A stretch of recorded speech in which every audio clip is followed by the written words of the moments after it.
I'm going to give you a presentation on affordable acoustics.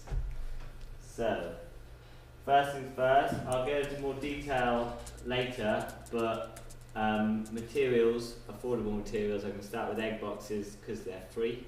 You can get them from any cafe that sells eggs or corner shops. They're often just recycled or thrown away, so they're free waste products. The same goes for carpet. It's meant lots of companies pay to get rid of it as waste, so again it's readily available for free as long as you can contact carpet companies or household clearances. Drapes, not quite as readily available for free, but they are really, really cheap from charity shops anywhere. And furniture, again not quite as cheap, but very readily available and very effective. So, like I said, I'll go into more detail. Egg boxes, lots of people consider that they're not actually good acoustic treatment. However, there has been research put into it, and these are their absorption coefficient figures, the spines figures for paper egg cartons. So if you compare them to acoustic foam, which costs per unit, you can see it's not quite as a balanced absorption, but it is effective, and if it's free, then obviously that's a good thing if you don't have any budget. So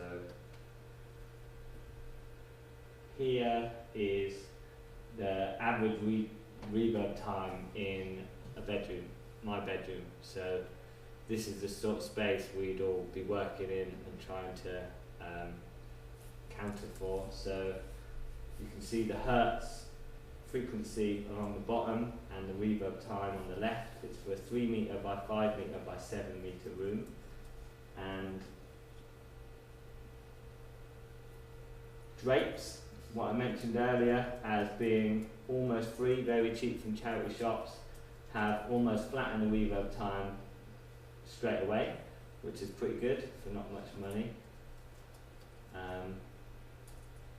Next up, we've got carpet, also free, not quite as flat, but still just as effective, slightly more effective in the high frequencies. And the mythical egg boxes have also done really well, slightly less good in the low end, but with bass catchers that can be dealt with later on. And there's my nice graph which shows them all in comparison, so you can see which one would be more suited to your room.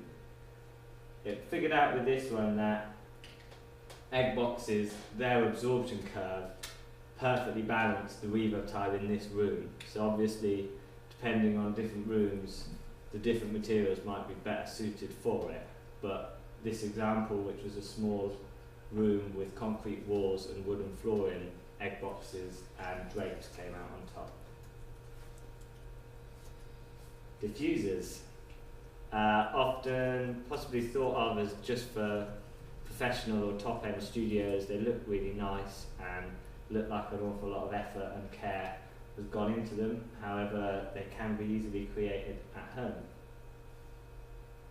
So this is the plan, to build a diffuser which affects 1500 Hertz and above that. 1 inch times 38 bits, 2 inch times 38 bits, 3 inch times 40 bits, 4 inch times 15. So it's quite easy figures basically. 2 by 2 bits of plywood is what was recommended on the guide I looked up.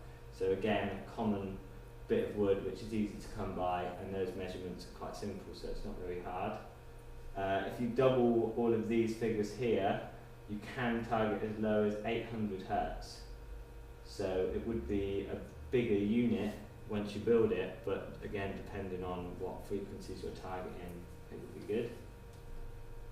So that's what it would look like if you followed the code from that grid, and you can see it there. It looks pretty nice already, but if you varnished it and put loads of them together, then they look pretty professional, I think. Going back to affordable, I know wood reclaim and place in Bristol. I'm sure there's a lot of other ones over the country where you can get offcuts of wood from carpenters, building sites for absolutely free. And because 2x2 is such a cheap, a common bit of wood used, then it's easily come by, so you don't have to pay very much for it.